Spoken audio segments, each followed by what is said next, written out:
So I fomanuia ma le langi e mamai le nei fo I vainga o le fiafi o le ni a solulu se fulu ma le iwo Aukuso lua fe lua se fulu ono.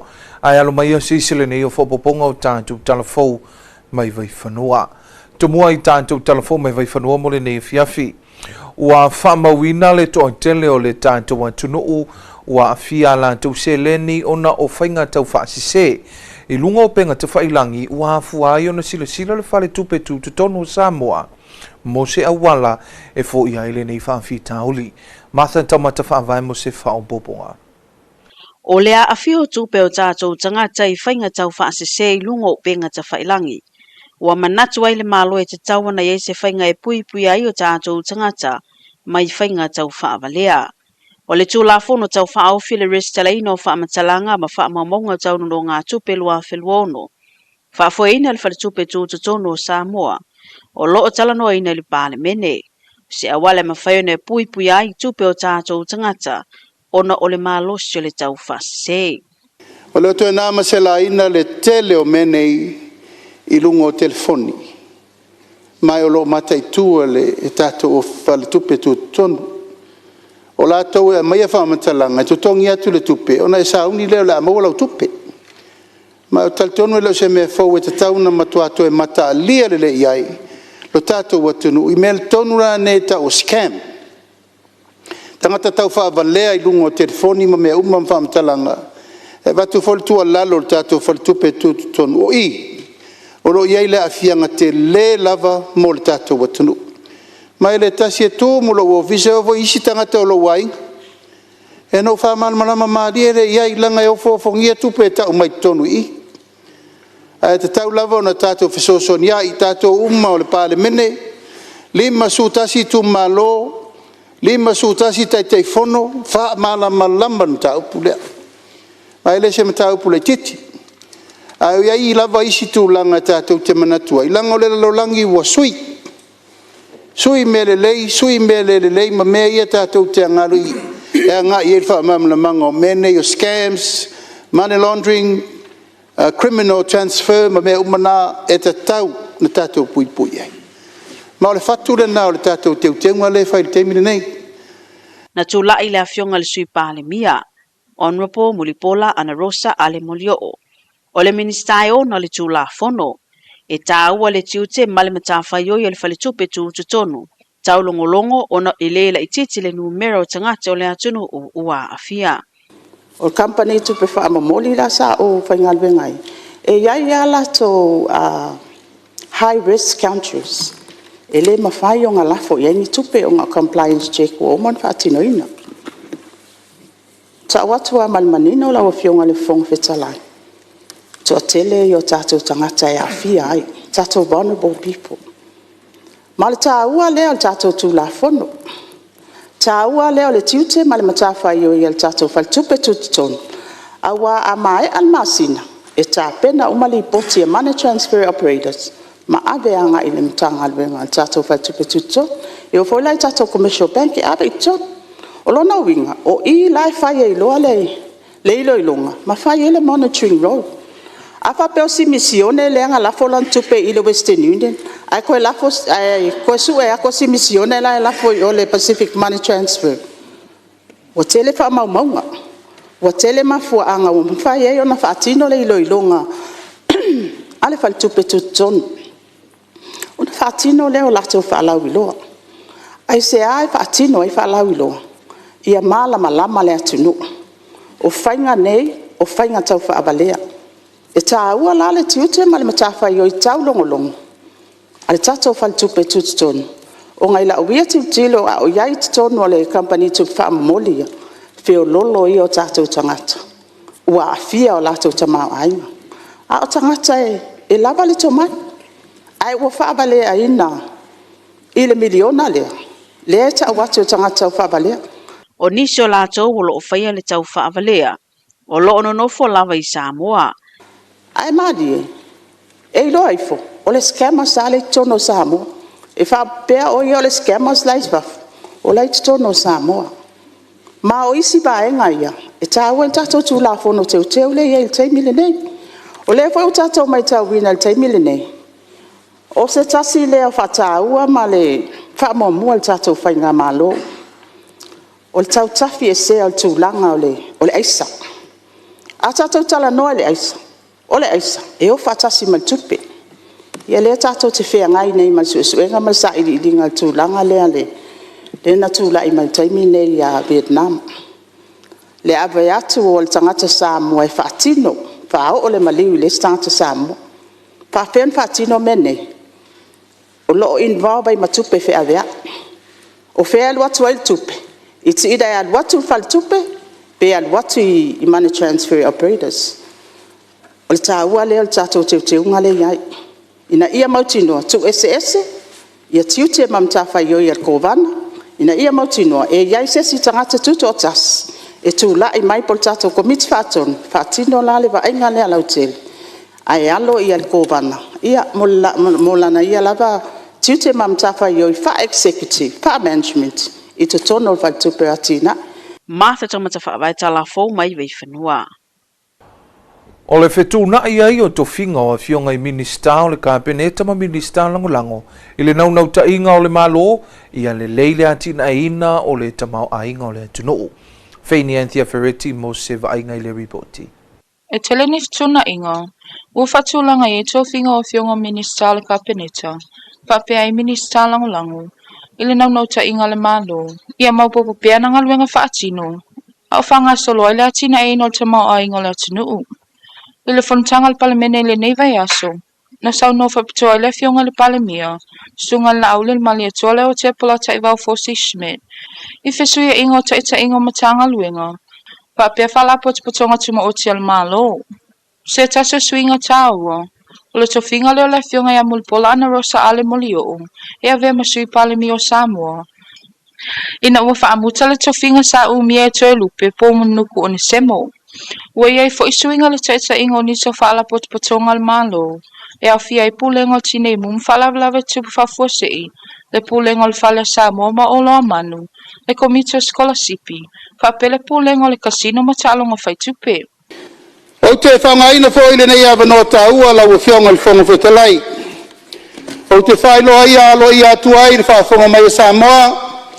E mai se leo fia le nei pale mene le nei tai au. To e whetu na inga uma o tō whinga o kāpeneta. O nau tūlanga ua tūlei mai. O manatu ai tātou te whetu na i muni au. I le me siri na tala whengai. I le nei taimi au au li ai le se fulu masina. Talu o na tūla i le whainga malo. O nau tūlanga po i whesuia ingo i ungo whaamasinonga. O to e whetu na i ai le kāpeneta e whapea. O whamaunia mai la so lus fuluono me lua fe lus fuluono. E whailonga lo ia ma le tofia o le whionga ia Honorable Muripola ana Rosa Ale Murio. E na te tau aveina le tofi sui pale mia se ia mai a le neino foinga. Ina ua mai ai le whamaui ese o le whionga ia Honorable Tolupe wa au tele po murinuku o na semo o na whai unga al whamsinonga. Le so foi le utofi ai le whionga ia Honorable Te Apeato e vema minister o kāpeneta na te tau aveina le mtanga luenga le whono awhai tula whono ma le komsina o sulfainga. Le so foi le utofi ai le whionga ia tu ia pua fotongi le toa e vema sui minister i le mtanga luenga le whono awhai tula whono ma le komsina o sulfainga. O lotu mau pe le pale mia le vaingo nisa mtanga luenga mfala pot patonga tāua. E au fia ima mtanga luenga mfala pot patonga iwa. Fata sie ma le pulenga o malai vaalele. Vaalele savili fa pe le puma. Wato fia fo inisa fai pule ave ma minista lango mo nei mtanga luenga. Fala pot patonga. Fata sie ma le tofinga. O paunga te o matavu itala le paunga. E fisosoani le sui pale mia. Ona po muli pola ana Rosa Ale molio. Ma feso la i a pulu tusi uputu inga mala. E lango le minista o ele mafuanga whanua. O nisi e whetunga ina mtanga luenga whalapo tonga al malo. Mumua. Komisio ngā luenga al malo pisasi. Le atu inatu le whionga le sui pālemia. Honorable Muripola Ana Rosa Ale Murio. O le komiti o le whaatulangana o tatongi e le malo, o le atau ave lea e le fionga le sui palemia, Honorable Muripola Ana Rosa Ale Morio. Tolu, ulenga o tina imu, ma whaawelawe tupa fosei fesa, o le atau veina lea le fionga le minista o soifua maloloina, Honorable Vaawao Salu Olofpo. Whaala paputonga o Metau Fale, Samoa Housing Corporation, latu inatu le minista o ainga, mahanga psotai, Honorable Moifawo Julius Akui.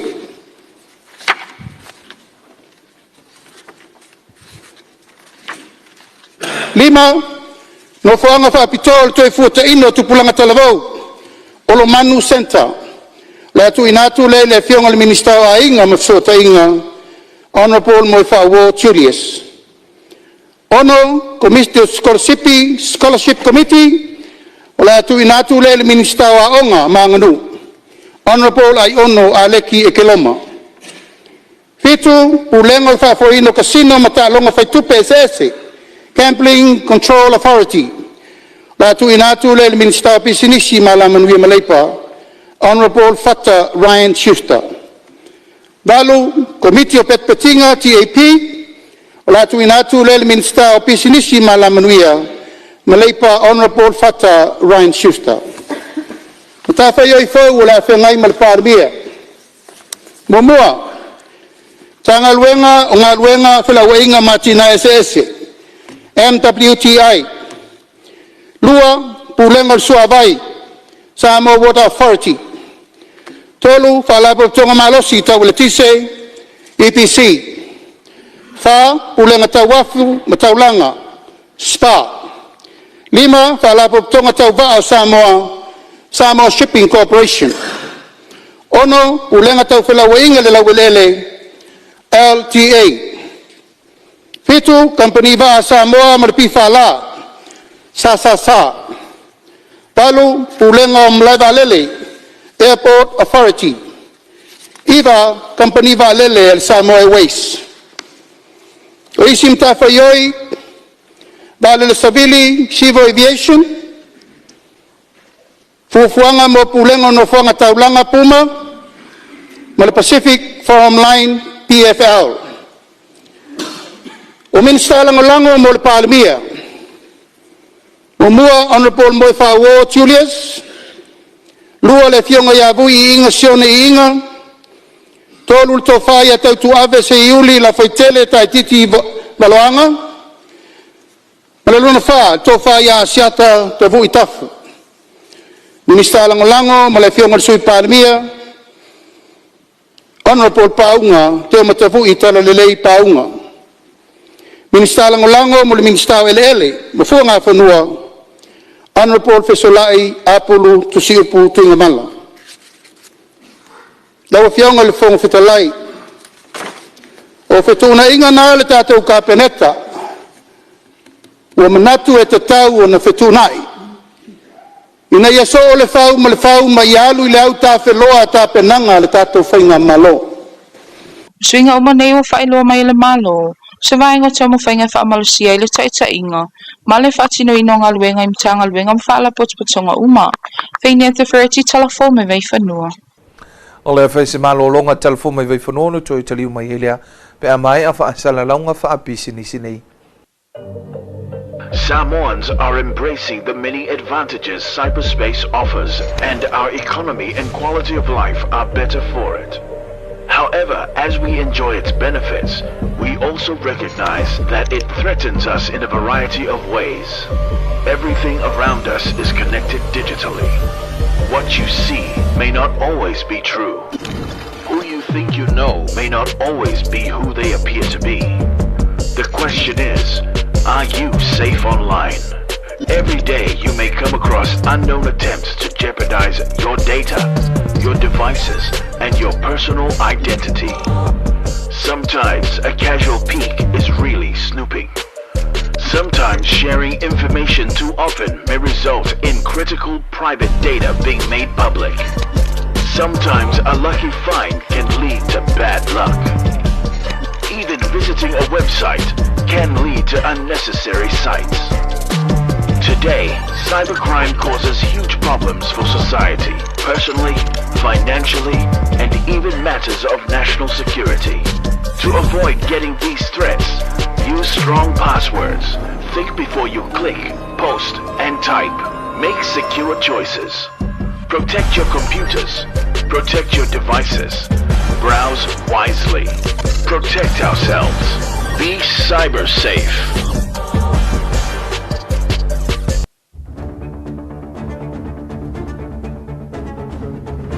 Samoai, wa afia le ano fale o tātou ainga. Wa malepelepe mafutanga fia a matua mawhanau. A ola sauloto tātou ainga, mai whala au whasainga. O se ainga fia, o se ainga manuia. O mai, tātou tutuwatas e te atu I whala au whasainga. Samoa, say no to illegal drugs for your family.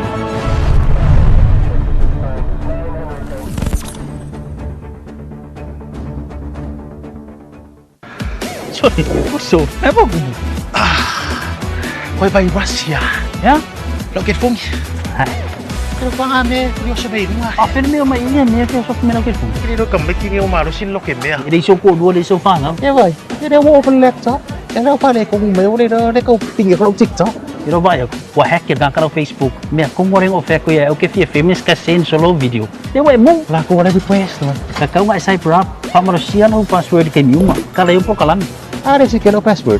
Tengok film mang kau ni, gua mana sepak. Ni ay, okay kau fakamala, apa awal password. Maya making gua, kau nggak luang ipak mau nginga. Ya kakak pol kalam ibelau email ni, mana online banking. Kau mereka mereka online banking iba kau sekarang kolan. So, dia wah hack bergak. Saya dua kali, dia kau dua kali. Di supaya mereka memang kuat. Kau labang apa winga pol kalam ni kan yoma update system. Tengok winga apa nggak, ni kau virus so mesin. Awal, kau pernah ada virus so awal. Ni sih dia. 5 via Facebook friends. Kay doya ka nga. Okay, so nga share. Inga makuinga lang personal information online. Teka, wala man puyo. May kukingong pamkalanga. Wala mena ka nga fay. Alo na samsearch.gov.ws. Di pokye ka wala mena wakupu. Wala samsearch. Wala vaya nga lefya nga yung malisusuin na. Ya, awala pa so chula fono. Ngay lungo pengat sa failang. So ta inga pa chikonolos. Samuai. O awala ya chacho chipa nga ina. E malo puya yalom fanau may chacho uma. Awal pak tamala, cyber up.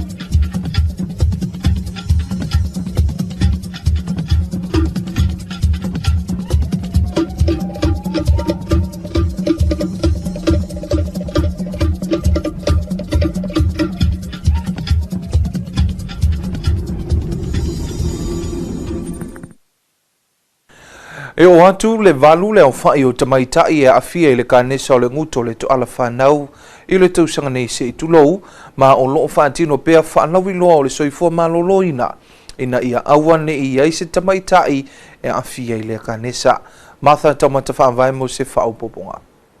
O le kānesa o le nguto le to ala whanau o le tina e mafua mai le paitino tangata ma awala o whewsua inga. Ua mai tauina ua lata le se fulu tina e mawhaio na awhia I le tausanga.